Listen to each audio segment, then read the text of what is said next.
Hello everyone, happy Valentine's Day. There may be a chilly winter outside, but I hope you will feel the warmth of love this day. Welcome to Roslyn Hill Chapel, a spiritual home for open minds. Whoever you are and however you are this morning, there is a place for you here in our beloved spiritual community. Today we return to our second Sunday Connect style of service on the theme of beloved community. There will be 2 opportunities later to participate as we invite you into breakout rooms for some informal discussion. If you're watching on YouTube right now and you want to take part, please look in the description for the Connect link so that you can join us via Zoom. We encourage you to sign up to our mailing list via our website if you haven't already, to find out more about our weekly activities. I'm delighted to welcome Stephen Crowther this morning. Good morning. Stephen joins the ministry team as our new pastoral minister, replacing Reverend Jim Corrigal, who will take up a new role as our district minister. Stephen is a skilled counsellor, former pastor for Hastings Unitarians, and active in the Unitarian movement. He is co-organiser of the Fuse Festival next weekend. More about that later. Many members will also recognise Stephen as he has led several Sunday services at the chapel in the past. He will be supporting our pastoral team in their work. We are very grateful to the volunteers of the pastoral team, also known as Chapel Connections. This group, coordinated by Leighton Cole, has been in regular contact with all of our chapel members, and we know how much this has been appreciated. So thank you, everyone. I also wanted to highlight the Fuse Festival, which is online this year and takes place next weekend. The festival aims to refresh, restore and inspire with a range of talks and workshops. The theme this year, very appropriately, is Holding the Centre, Resilience for the Journey. And the guest speaker is the world famous Irish poet, theologian and broadcaster, Padraig Ó Tuama. Next Sunday, we will join with our friends, our Unitarian friends at Fuse, to enjoy the worship service led by Reverend Martin Whittle, who is currently our district minister for London and the South East. This will be his final service as district minister before a well-earned retirement, so please do join us for that. You can book to take part in the Fuse Festival by searching for Fuse Festival Unitarians, which should take you to the website. Our other chapel activities continue this week, including Soul Deep on Tuesday evenings, Wednesday Winter Wellness, and choir practice on Wednesdays. The book circle working through the book Me and White Supremacy is now fully booked, but if you are still interested, please do contact me via the chapel office. We may have another book group working through this book in the future, or I can put you in touch with other Unitarian congregations running similar book circles.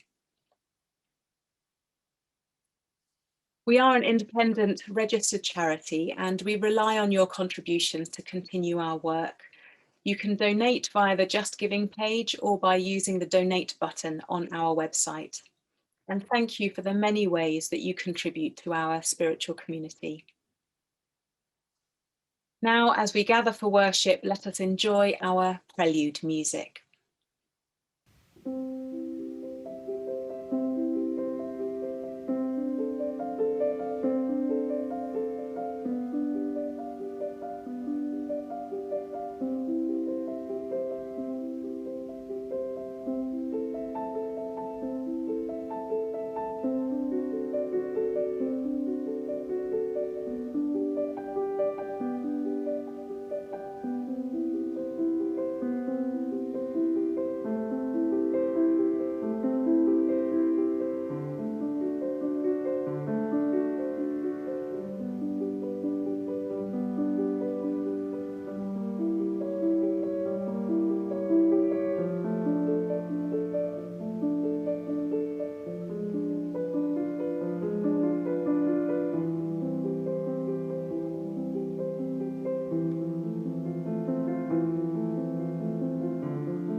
We join in fellowship with Unitarian and Unitarian Universalist congregations around the world as we light our chalice, the symbol of our liberal religious faith.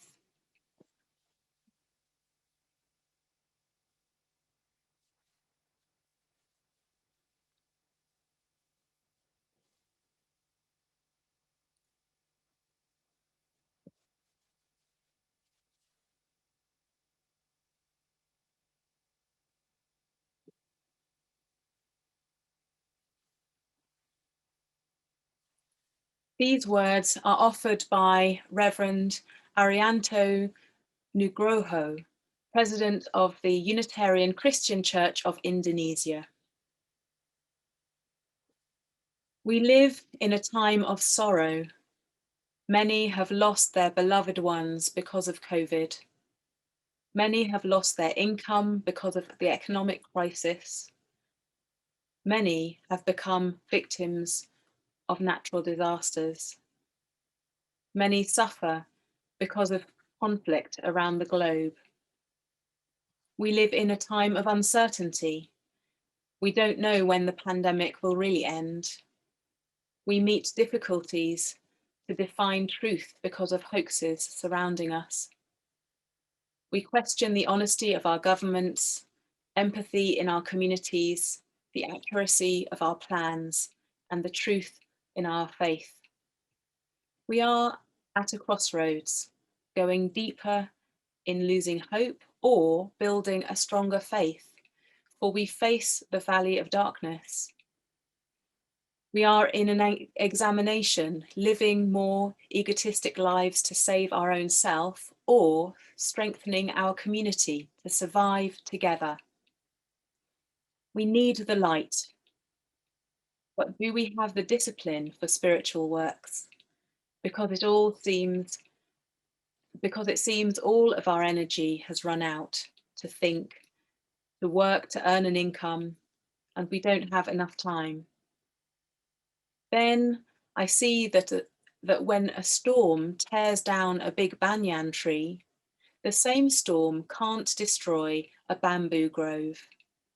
I want to walk in that bamboo way because I don't want to stand alone in the middle of a storm. I choose to stay strong in faith, just as the bamboo has strong roots. I choose to renew my hope, just as there is flexibility in the bamboo. I choose to keep loving others, just as the bamboo grove survives together. Right now, 3 things remain: faith, hope, and love. But the greatest of these is love.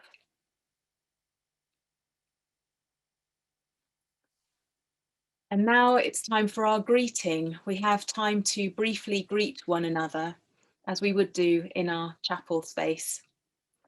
If you're taking part in this service via Zoom, we're going to put you in breakout rooms just for 5 minutes, and I invite you to introduce yourself and welcome each other to the gathering this morning. You might also like to think about the question, why is being part of a community important to me?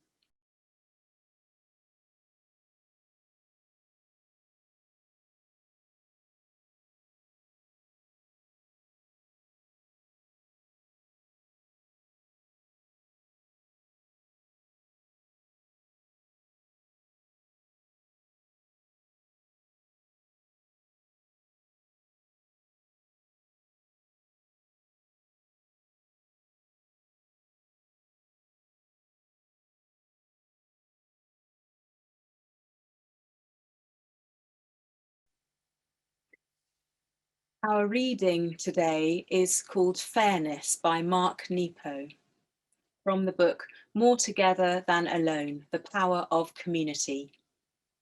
It begins with a quote by Lao Tzu.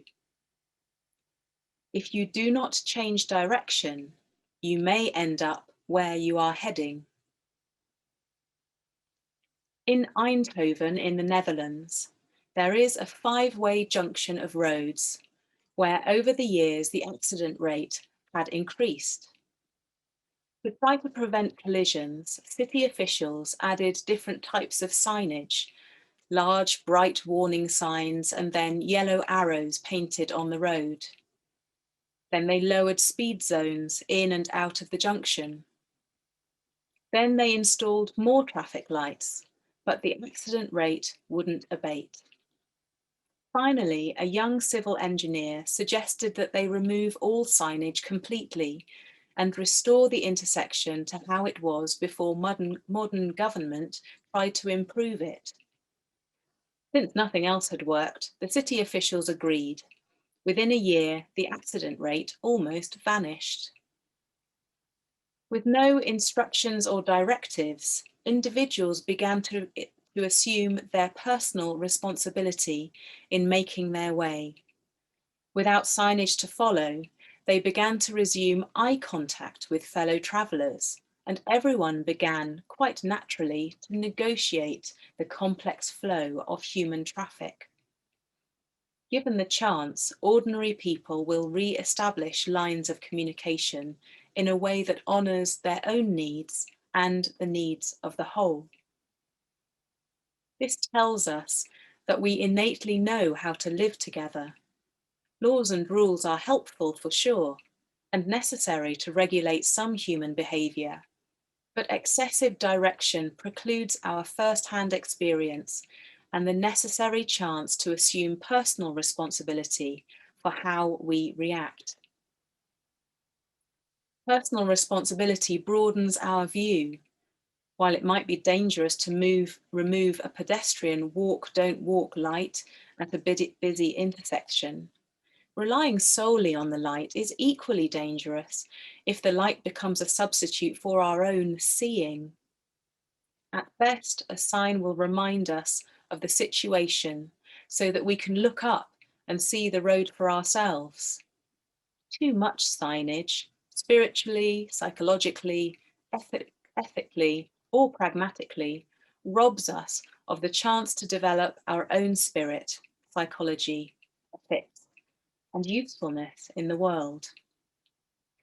Signage and rules on the road and in our lives are most useful in removing impediments to our innate sense of care and fairness.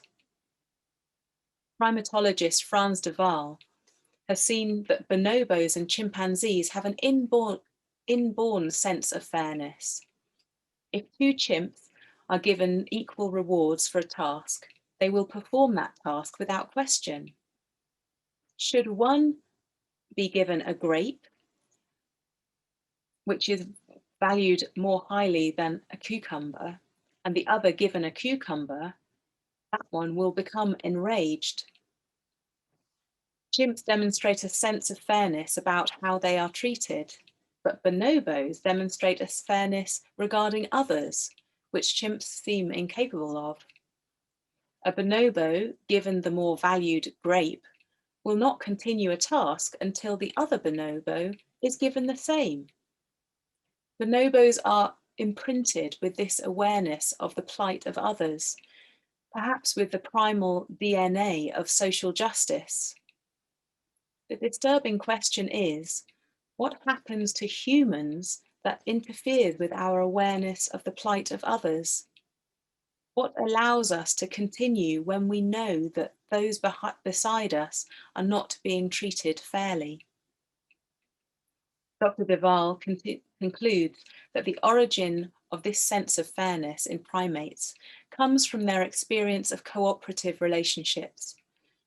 Perhaps our human obsession with self-reliance has blinded us to the work and gift of cooperative relationships.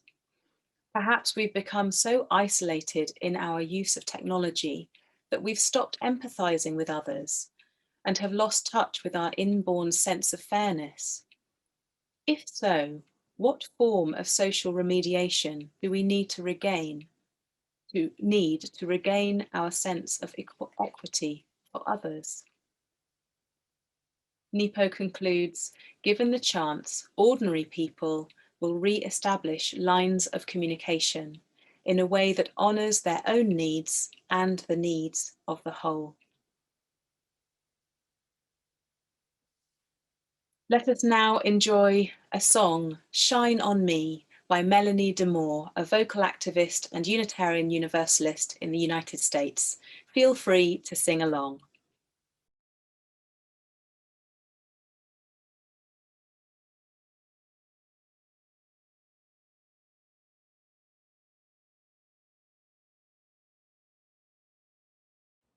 Hello, UU family.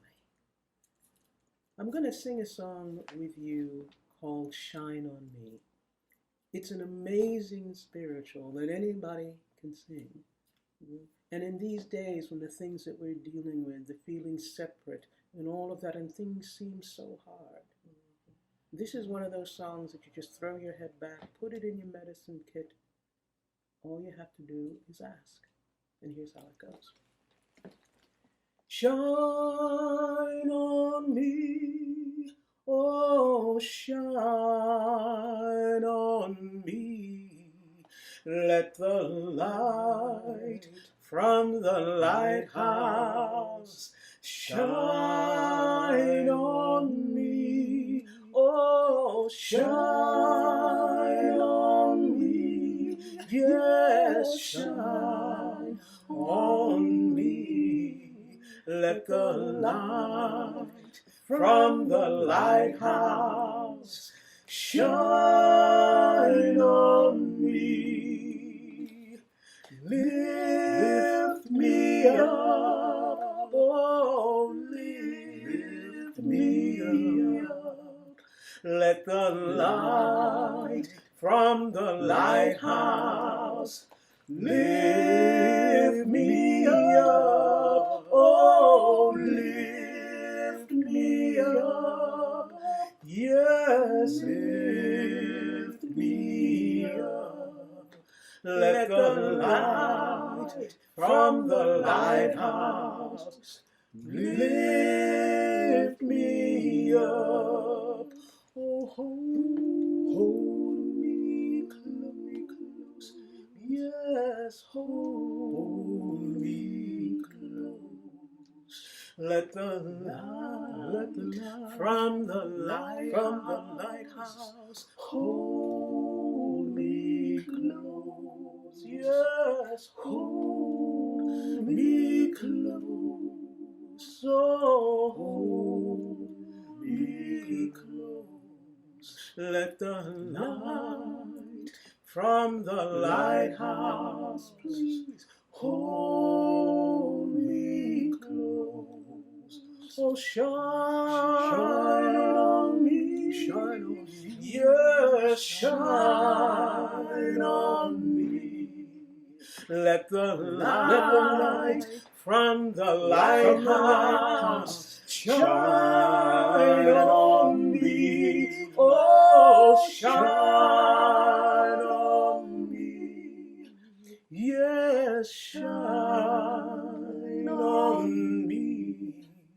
Let the light from the lighthouse shine on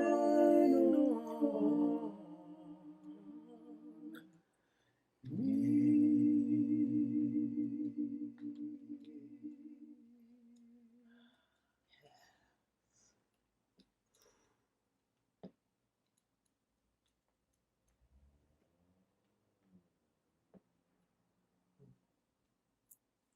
All you have to do is just ask.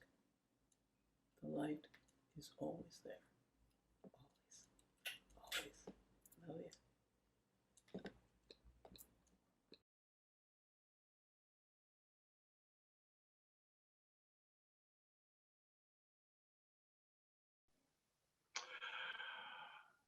Oh, yeah. Oh, yes, indeed, shine on me.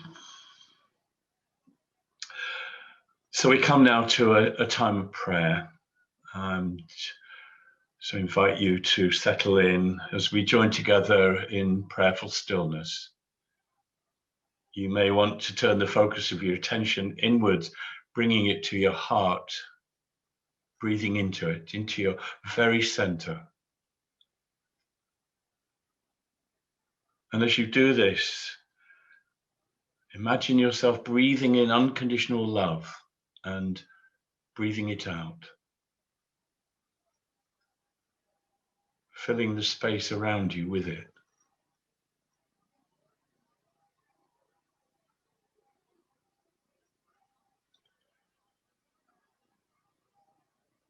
On this St. Valentine's Day, we give thanks for the gift of love we find in our lives and in this beloved community.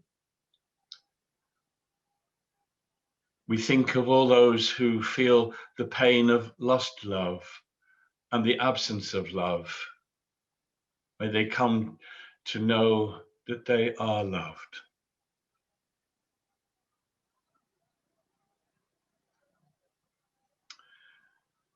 And now a prayer from Unitarian Universalist Tess Baumberger.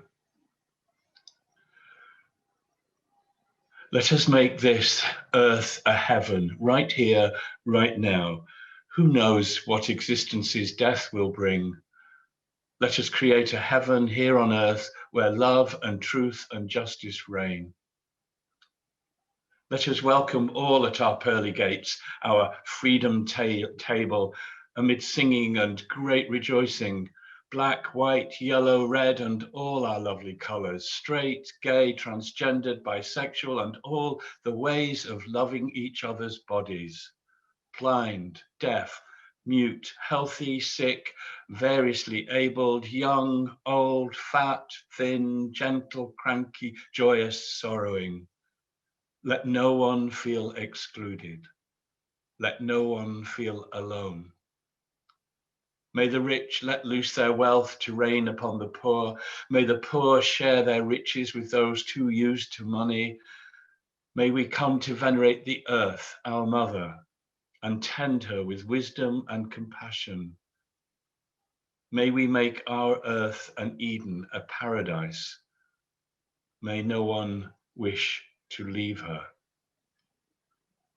May hate and warfare cease to clash in causes too old and tired to name, religion, nationalism, the false god of gold, deep-rooted ethnic hatreds.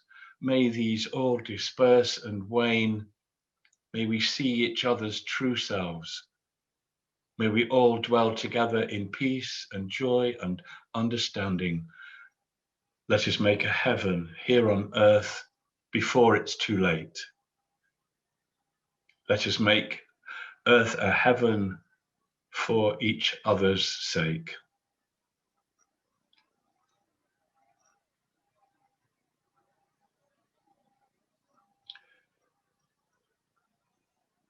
And so now we'll enter a time of silence for about 3 minutes.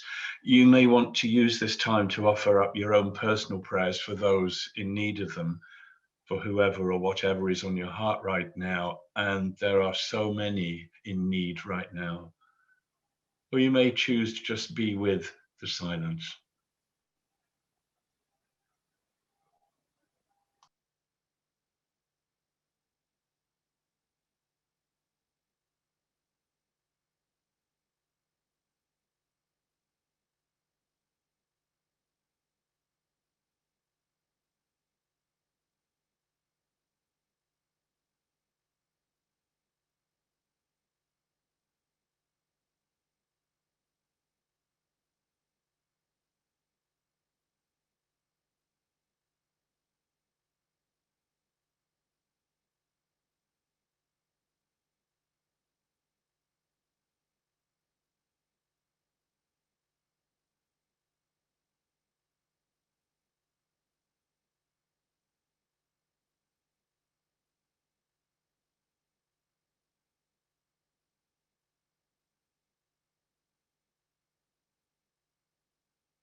May all our prayers be heard.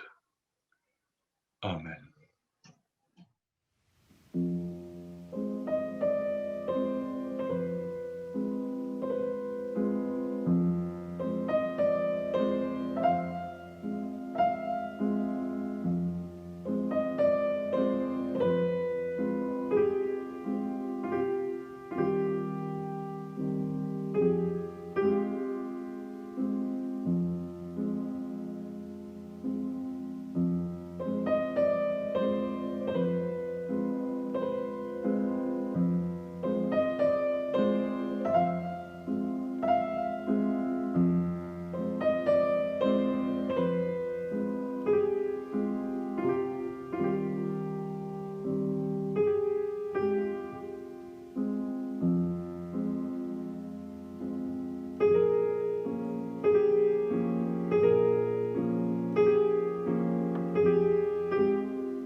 The celebrated author George Eliot, who used to attend our own chapel, wrote, "What do we live for if it is not to make life less difficult for each other?"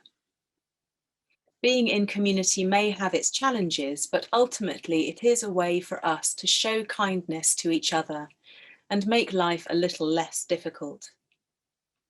In our reading earlier, Mark Nepo showed that giving ourselves up to layers of restrictions takes away the agency of individual responsibility. When the signs at the crossroads were removed, the relative danger was a wake-up call for people to take responsibility to keep each other safe. There is a balance to be struck between taking our own individual path and acting for the collective good. Our Unitarian heritage upholds the personal right to freedom of belief. However, an unhealthy emphasis on individualism can harm our attempts to create beloved community. It's not surprising if, at the moment, we feel like we are hunkering down and surviving. We can be forgiven for thinking that our needs come first, beyond the needs of others. But if we are to serve the world, if we are to make this earth a heaven, we need to open our arms and our hearts wide to extend a compassionate welcome to all. Nepo also gave the example from the animal world, where a bonobo went a step further than just seeking fair treatment for itself. It sought fairness for its fellow bonobo. Maybe we've had experiences where we thought grapes were a fair payment and all we got were cucumbers. But have we gone as far as to demand grapes for everyone? In both examples, we see that a worthwhile life as an individual is enriched by actions which enable others to live well too. Henry Nouwen, the well-known Catholic activist and theologian, once described beloved community as the place where the person you least want to live with always lives. That person is always in your community somewhere. In the eyes of others, you might be that person. Being in community isn't always easy, but as we have found in this time of isolation, it is so much better than the alternative. The pandemic has exposed so many inequalities and has highlighted so many needs. It has shown that without the regular contact that we take for granted, we have to make an extra effort to avoid a slow slide into despair. Our chapel connections is one way in which we are reaching out to maintain those bonds.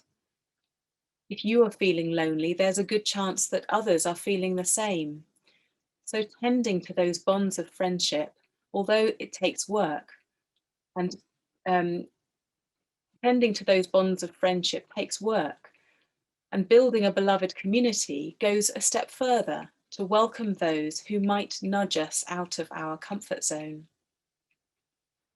We have a natural kinship and connection with each other, yet it is not enough to recognize all souls as equal.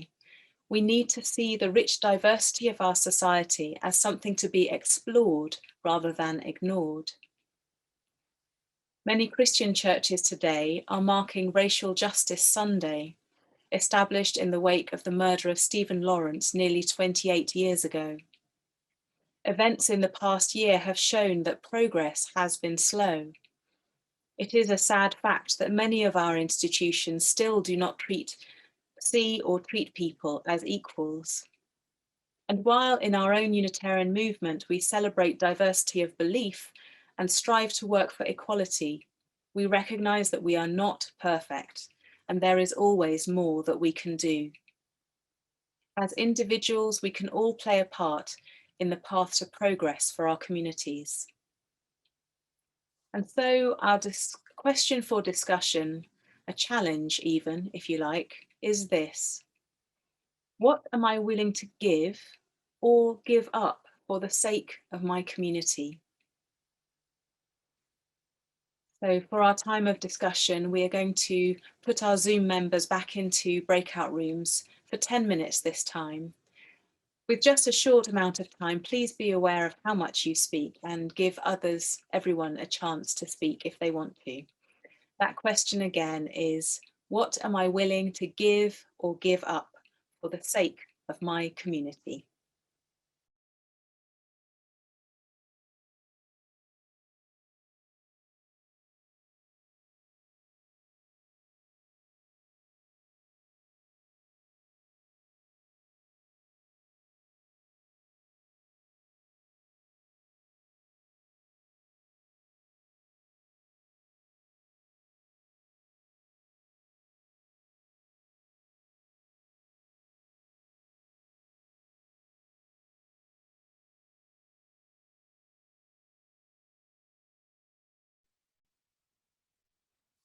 I hope that you enjoyed the discussion.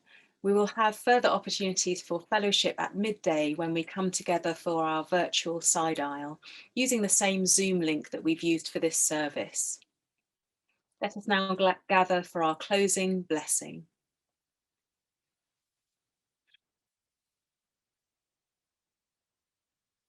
As this community of Unitarians and friends, may we continue to strive for a better understanding of ourselves and each other. May we redouble our efforts to tend to the bonds of our friendships, and may we open our hearts and our arms to embrace the world. Blessed be, and Amen.